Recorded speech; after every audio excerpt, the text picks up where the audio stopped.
मोदी ने क्या चुनावी आचार संहिता का उल्लंघन कर दिया? ठीक पहले चरण की वोटिंग के बीच पीएम मोदी ने खुद चुनाव आचार संहिता की धज्जियां उड़ा दी। मुख्य चुनाव आयुक्त ज्ञानेश कुमार और चुनाव आयोग क्या पीएम मोदी पर कोई एक्शन लेने की हिम्मत जुटा पाएंगे? इसका उत्तर आप भी जानते हैं और हम भी। पीएम मोदी भर भर कर चुनाव आयोग की तारीफ कर रहे हैं, या फिर यूं कहिए कि मिस्टर ज्ञानेश कुमार की तारीफ इस बयान में कर रहे हैं। सुनिएगा जरा।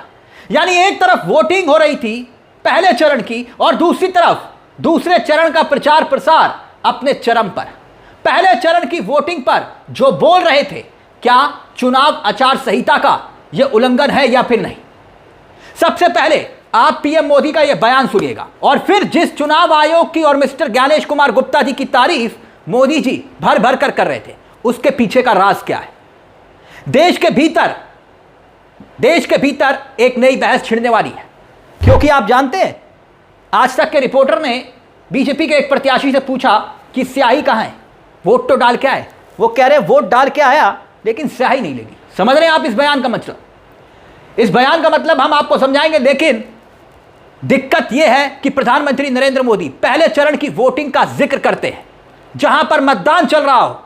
अगर कोई नेता वहां के बारे में बात करता है, अगर वहां के मतदान के बारे में बात करता है, तो उस भाषण में, उस बयान में आप ऐसी चीजें नहीं बोल सकते जो वोटिंग को प्रभावित कर सके। लेकिन प्रधानमंत्री नरेंद्र मोदी कृष्णानगर में रैली कर रहे थे जहां पर 29 अप्रैल को दूसरे चरण में वोटिंग होनी है बंगाल में, लेकिन पीएम मोदी पहले चरण की वोटिंग को लेकर क्या बोले और कैसे चुनाव आयोग और अपने मिस्टर ज्ञानेश कुमार गुप्ता जी की इशारों में तारीफ की, अब वो सुन लीजिए बयान।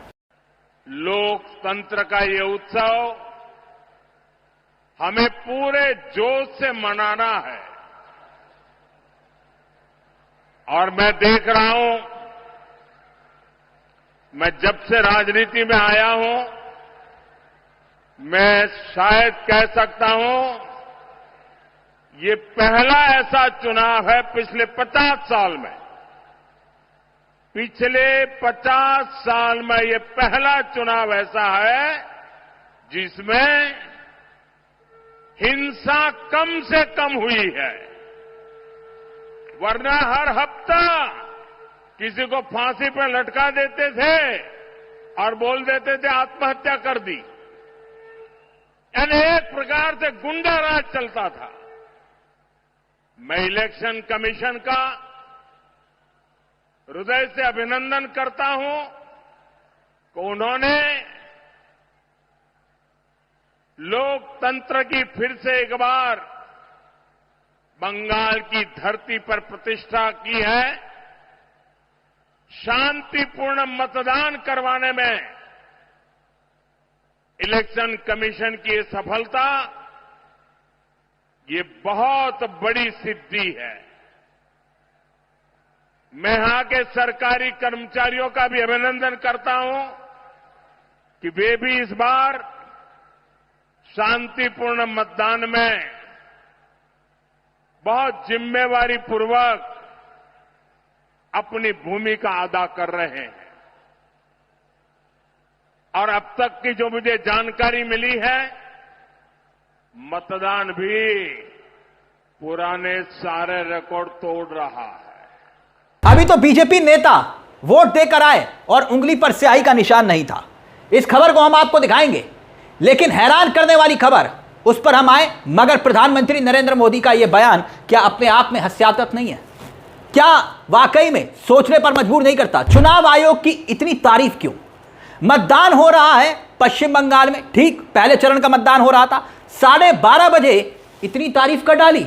शाम तक तो मतदान पूरा भी नहीं हुआ था, मगर सुबह सुबह ही कई जगह से अफरा तफरी की, हिंसा की खबरें आने लगी थी। प्रधानमंत्री नरेंद्र मोदी चुनाव आयोग की तारीफ कर रहे थे, कब? दोपहर के वक्त 12 बजे के आसपास। तो यह रिश्ता क्या कहलाता है? पीएम मोदी के दूसरे बयान पर हम आए, अभी दूसरा बयान भी है, मगर उससे पहले चुनाव आयोग, जिनकी शान में प्रधानमंत्री नरेंद्र मोदी कसीदे पढ़ रहे थे, उनको लेकर जो खबरें छपी आप देखना चाहेंगे। आपकी स्क्रीन पर देखिए। आप जानते हैं बंगाल में पहले चरण की वोटिंग से पहले जो लोकतंत्र का एक काला अध्याय भी लिखा गया। मुख्य चुनाव आयुक्त मिस्टर ज्ञानेश कुमार गुप्ता जी के सौजन्य से, चुनाव आयुक्त उनकी मेहरबानी से ये खबरें बताती हैं कि लाखों लोग अपना मताधिकार से वंचित रह गए। ये खबरें बताती हैं, जिनके पास जरूरी दस्तावेज भी होंगे, जिनकी पीढ़ियों ने वोट भी डाले होंगे, जिनके पास तमाम जरूरी कागज भी होंगे, जो उन्हें भारतीय होने के सबूत के तौर पर उनके साथ होंगे, उनके पास होंगे, लेकिन वोट नहीं डाल पाए।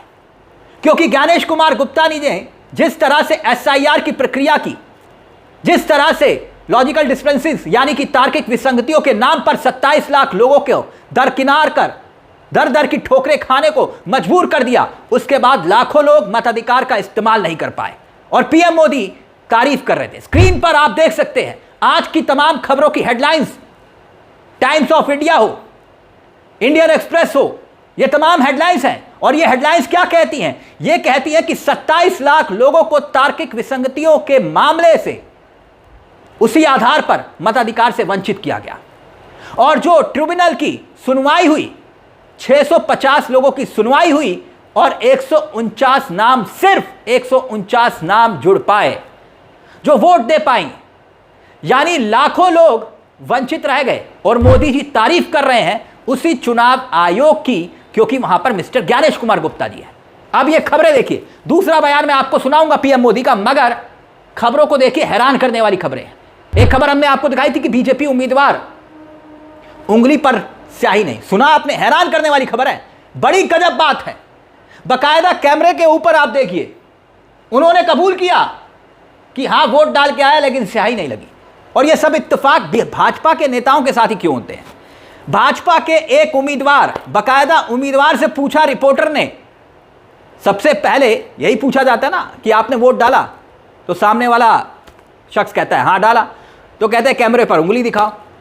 तो कैंडिडेट से दिलीप घोष, देखिए रिपोर्टर ने पूछा, आज तक के रिपोर्टर ने, कि भैया उंगली दिखाइए, कहने लगे मेरी उंगली पर तो स्याही नहीं लगी है। गजब है साहब। और इसके बाद उन्होंने यह कहा कि हां फिर जाना पड़ेगा, फिर जाकर स्याही लगवा लेता हूं, वहां फिर जाकर स्याही लगवा कर आएंगे या फिर जाकर एक और वोट डाल के आएंगे। अब यह कैसे हो सकता है? क्या संभव है कोई आदमी वोट डालने जा रहा है और उसकी उंगली पर स्याही ना लगे? यह तो सीधे सीधे चुनाव आयोग और चुनाव आयोग के अधिकारियों के नकारापन, निकम्मेपन की सबसे बड़ी मिसाल है। और उसके बावजूद यहां पर मोदी जी कह रहे हैं कि वाह मजा आ गया, मैंने 50 साल के इतिहास में कभी ऐसे बिना हिंसा के चुनाव नहीं देखा। इससे पहले हमने आपको एक खबर दिखाई थी कि कैसे बीजेपी के प्रत्याशी शिवेंदु सरकार दौड़ा दौड़ा कर टीएमसी के कार्यकर्ता हैं या फिर आम पब्लिक दौड़ा दौड़ा कर पीट रही थी। कहीं ईवीएम खराब होने की शिकायतें आई, कहीं हिंसा की खबरें सामने आई। टीएमसी आरोप लगा रही है कि चुनाव आयोग ने उसके कई कार्यकर्ताओं को बेवजह गिरफ्तार कर लिया। इन सब खबरों के बीच पीएम मोदी चुनाव आयोग की तारीफ में कसीदे गढ़ रहे थे। और सवाल यही कि भैया चुनाव आयोग निष्पक्षता, सुरक्षा, भय मुक्त, ये सब बीजेपी के उसने नारे पोस्ट किए थे ना टीएमसी को 2 टूक, तो फिर हालात तो कुछ और दिखाई दे रहे हैं। और फिर पीएम मोदी आखिरकार तारीफ क्यों कर रहे हैं? और वो भी तब जब सुबह का वक्त था, चुनाव का पहला चरण तो अभी खत्म भी नहीं हुआ था। और दूसरी तरफ खुद अमित शाह देखिए, अमित शाह वॉर रूम में डटे हुए हैं। ये तस्वीरें वायरल हो रही हैं, क्यों वायरल हो रही हैं इसके पीछे भी एक वजह है, मगर ये रिश्ता क्या कहलाता है? चुनाव आयोग, पीएम मोदी।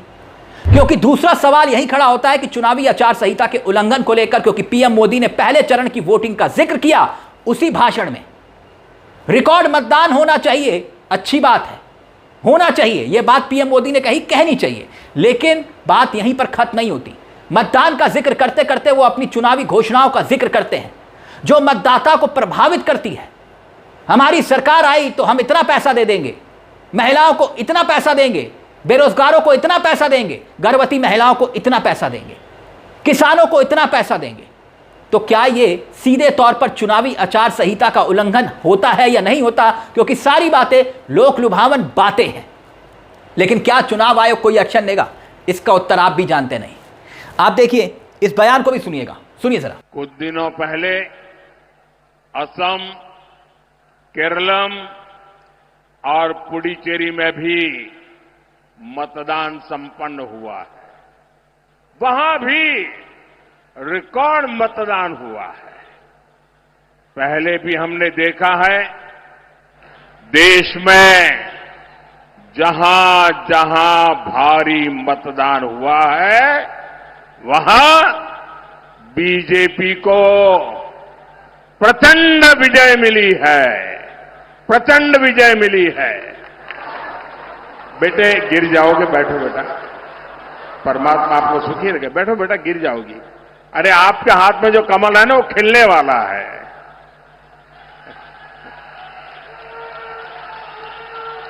बैठो बेटा, कहीं ऐसा है आप बैठिए अपनी जगह पे, कहीं चोट लग जाएगी। साथियों, जहां जहां यह स्थिति बनी विजय प्राप्त हुआ है, इसलिए बीजेपी एनडीए की विजय का परचम पूरी शक्ति से लहराना है।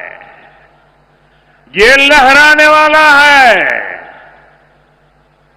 कमल खिलना तय है। 4 मई को बंगाल में भी बीजेपी की विजय का जश्न होगा।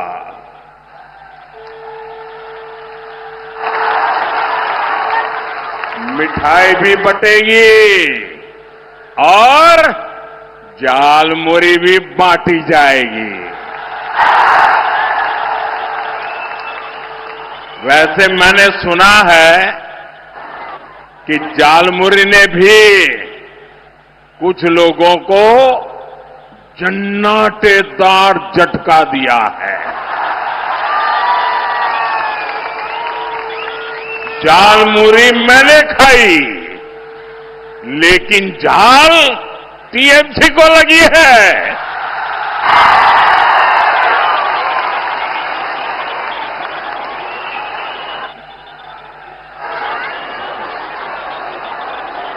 साथियों,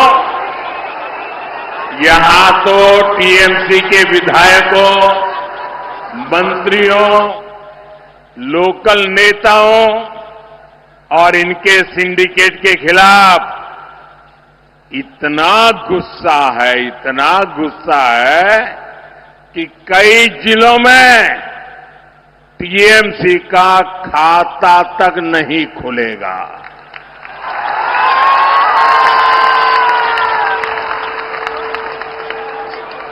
मैं बिल्कुल विश्वास से कहता हूं, मैंने इस बार बंगाल में बहुत दौरा किया है और जो उत्साह देखा है, माताओं बहनों में जो जुनून देखा है, और इसलिए तृणमूलेर जावा निश्चितो, तृणमूलेर जावा निश्चित।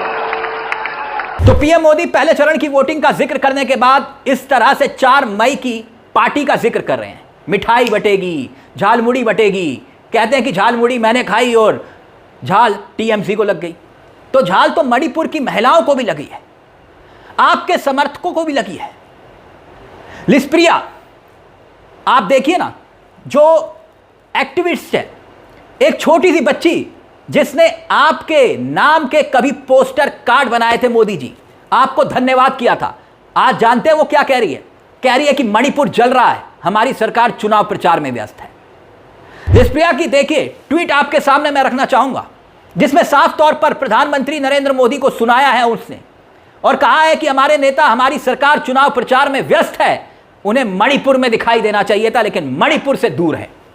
अब आप देखिए ये तस्वीर, इसलिए मैंने कहा अमित शाह चुनाव प्रचार, पूरा चुनाव प्रचार बंगाल में रहे, जिस दिन वोट डर रहे हैं उस दिन बंगाल में। तो सोचिए एक राज्य में हालात क्या है, मणिपुर में गृह मंत्री को कहां होना चाहिए था। बंगाल जीतना जरूरी है। झालमुड़ी वाले वीडियो को लेकर लोग सवाल कर रहे हैं कि क्या देश के प्रधानमंत्री को, गृह मंत्री को इस तरह देश का कामकाज छोड़कर एक राज्य के चुनाव प्रचार में जुट जाना चाहिए, जहां पर एक तरफ एक राज्य में आग जैसे हालात हैं और दूसरी तरफ चुनाव जरूरी। इस पूरे मुद्दे को लेकर आप क्या कहना चाहेंगे, पीएम मोदी के इस बयान को लेकर और चुनाव आयोग के साथ इस रिश्ते को लेकर जो खुले तौर पर इजहार कर रहे हैं? अपनी राय हमें कमेंट बॉक्स में जरूर दीजिएगा। मुझे तिलक चावला को दीजिए इजाजत। एक छोटी सी दरख्वास्त, चैनल को सब्सक्राइब करना मत भूलिएगा। मंच आप ही का है, जहां हम सिर्फ खबर नहीं दिखाते बल्कि खबर के पीछे की खबर भी बताते हैं। नमस्कार, जय हिंद, जय भारत।